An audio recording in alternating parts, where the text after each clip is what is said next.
తన తండ్రి మీడియాపై దాడి చేయడం బాధ కలిగించింది అన్నారు మంచు మనోజ్. ఈ విషయంలోకి తన భార్య 7 నెలల కూతురి పేరు లాగుతున్నారు. నేను సొంత కాళ్ళ మీద నిలబడుతున్నాను, ఎవరి ఆస్తి నేను అడగడం లేదు. సాయంత్రం 5 గంటలకు ప్రెస్ మీట్ పెట్టి అన్ని వివరాలు చెబుతానన్నారు మంచు మనోజ్. ప్రేమించి అమ్మాయి కోసం పోరాటం చేసే క్రమంలో తన తండ్రికి తనకు మధ్య విభేదాలు సృష్టించారని తీవ్ర ఆరోపణలు చేశారు. మీడియాపై తన తండ్రి చేసిన దాడికి క్షమాపణలు చెప్పారు మంచు మనోజ్. తనకు అండగా నిలబడిన వాళ్లకు ఇలా జరగడం ఊహించలేదన్నారు. ఇప్పుడు కనిపిస్తున్న వ్యక్తి తన తండ్రి కాదని చెప్పారు. అంటే మోహన్ బాబుని తన తండ్రి కాదన్నారు మంచు మనోజ్. ఎందుకంటే అక్కడున్న వారు ఆయన బ్రెయిన్ని పూర్తిగా వాష్ చేశారని, తన తండ్రి దేవుడని, ఇలా ఉండేవాడు కాదని చెప్పుకొచ్చారు మంచు మనోజ్. అంటే తన తండ్రి ఒకప్పుడు ఉన్నలా ఇప్పుడు లేరని చెబుతున్నారు మంచు మనోజ్. మోహన్ బాబు చేసిన దాడిపై ఆగ్రహం వ్యక్తం చేసిన జర్నలిస్టు సంఘాలు జల్పల్లిలోని ఆయన నివాసం వద్ద ధర్నా చేశారు. దీనికి మంచు మనోజ్ సంఘీభావం ప్రకటించారు. వారితో కలిసి ఆందోళన చేశారు. ఆ తర్వాత మీడియాతో మాట్లాడుతూ ఆయన కుటుంబంలో జరుగుతున్న పరిణామాలపై బోరున విలపించారు. ఇలాంటివి జరుగుతాయని ఎప్పుడూ ఊహించలేదన్నారు మంచు మనోజ్. ఎన్ని విధాలుగా ప్రయత్నించినా కూడా అవి సామరస్యంగా పరిష్కారం కాలేదన్నారు. మీడియాపై దాడి చేయడం చాలా బాధ కలిగించిందన్నారు. అంతేకాదు, ఈ విషయాల్లోకి నా భార్య అలాగే 7 నెలల కూతురిని కూడా లాగుతున్నారు. నేను ఎవరి డబ్బు ఆశించడం లేదు, నా సొంత కాళ్ళ మీద నేను నిలబడుతున్నాను, నాకు ఎవరి ఆస్తి అక్కర్లేదు కూడా. ఈ విషయాలన్నిటిపై నేను ప్రెస్ మీట్ కూడా పెడతానన్నారు. ఇలాంటి రోజు వస్తుందని నేను ఎప్పుడూ ఊహించలేదన్నారు మంచు మనోజ్. తన భార్య 7 నెలల గర్భిణిగా ఉన్న సమయంలో బాధలు అనుభవించిందని ఆయన గుర్తు చేసుకున్నారు. గత కొన్ని రోజులుగా జరుగుతున్న పరిణామాలను గుర్తు చేసుకుంటూ కన్నీళ్లు పెట్టుకున్నాడు మంచు మనోజ్. తన బంధువులపై దాడి చేశారని ఆయన తన కుటుంబ సభ్యులపై ఆరోపణలు చేశారు. ఇన్నాళ్లు ఆగాను, ఇక ఆగలేనని మంచు మనోజ్ చెప్పుకొచ్చారు. తనపై అనవసరంగా ఆరోపణలు చేస్తున్నానన్నారు మంచు మనోజ్. అన్ని విషయాలు మీడియాతో పంచుకుంటానన్నారు. తనకు తన తండ్రి దేవుడని, అసలు ఆయన ఇలా ఉండేవాడే కాదన్నారు. తన తండ్రి స్నేహితులు చెప్పడం వల్లే అక్కడి నుంచి తిరిగెళ్ళానని, ఆ ఇంటిని వదిలేదే లేదన్నట్టుగా చెప్పారు మంచు మనోజ్. అసలు అక్కడ ఏం జరిగిందంటే, ఈ విషయాలన్నిటిపై డీజీపీకి ఫిర్యాదు చేయడానికి వెళ్లారు మంచు మనోజ్. అయితే ఆ తర్వాత తిరిగి తన నివాసానికి వెళ్లారు. అయితే అక్కడున్న సెక్యూరిటీ సిబ్బంది కాసేపు ఇబ్బంది పెట్టారు. చాలాసేపటి వరకు బయట కారులోనే ఉండిపోయారు మంచు మనోజ్ దంపతులు. ఎంతకీ గేట్ ఓపెన్ చేయలేదు.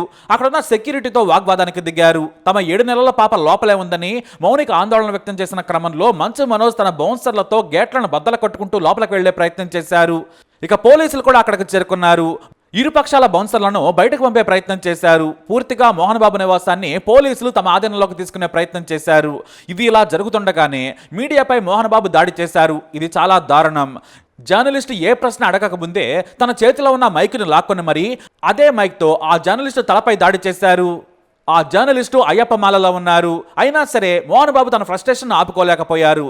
కొడుకులను క్రమశిక్షణలో ఉంచడమే కాదు, తన క్రమశిక్షణ కూడా కోల్పోయారు మంచు మోహన్ బాబు. మొత్తానికి ఈ విషయాలన్నింటిపై కూడా మంచు మనోజ్ ప్రెస్ మీట్ పెట్టనున్నారు. మరి ఆయన ఏం చెబుతారా అన్న ఆసక్తి అందరికీ ఉంది. ఏం జరగబోతుందో చూద్దాం.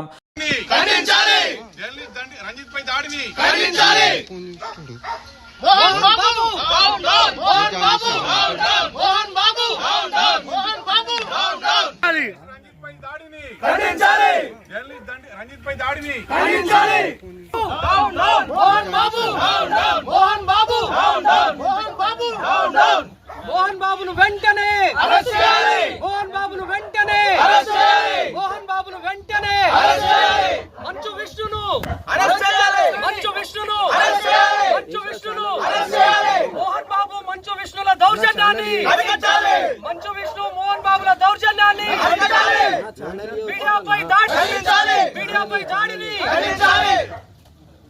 వర్ధిల్లాలి వర్ధిల్లాలి వర్ధిల్లాలి down down down down down down ఖండించాలి ఖండించాలి down down down down down down down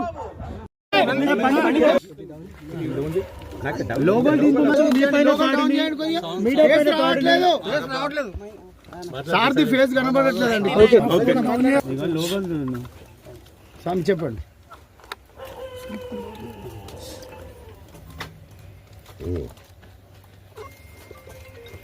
ఇలాంటి రోజు వస్తుందని ఊహించలేదండి.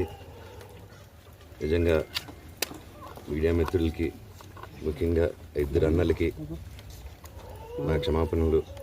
మా నాన్న తరఫున, మా అన్న తరఫున నేను సారీ అడుగుతున్నాను.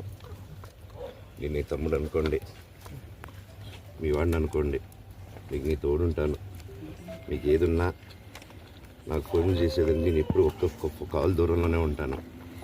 I will always be there to support you and your family.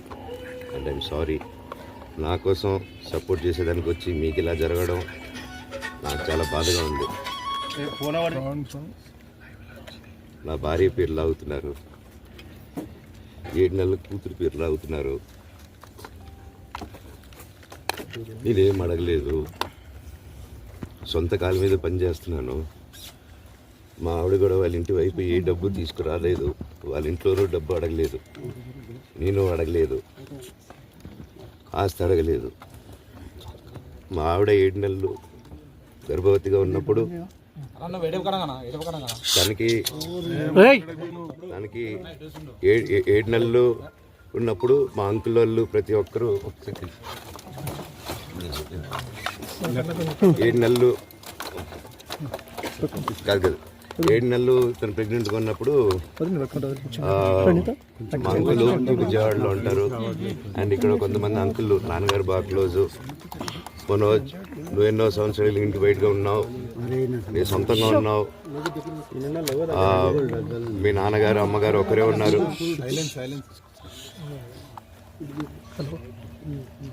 మీ నాన్నగారు అమ్మగారు ఒకరే ఉన్నారు.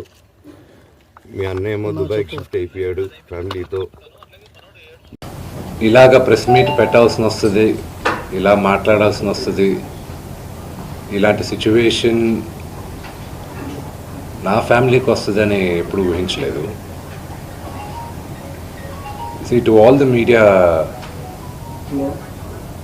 to all the respected media people also, ఒక 3 తరాలుగా మీరందరూ నాన్నగారు అంటే ఏంటో తెలుసు మీకు. ప్రాబబ్లీ మీరందరూ 3rd జనరేషన్. ఆయన మీడియాని ఎంత రెస్పెక్ట్ చేస్తారు, మీడియా యాజమాన్యంతో ఎలాగా రిలేషన్షిప్ ఉందో ప్రతి ఒక్కరికి తెలుసు.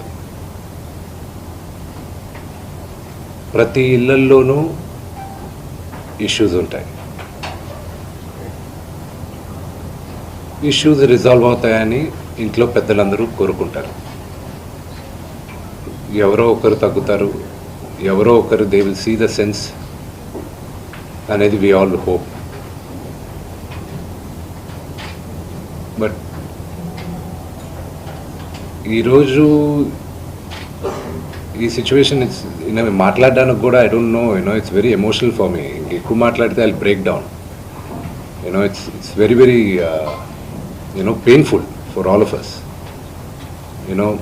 మా నాన్న ఏమైనా తప్పు చేస్తుంటే ఆయన చేసింది ఒకే ఒక తప్పు, మమ్మల్ని అందరినీ విపరీతంగా ప్రేమించడం.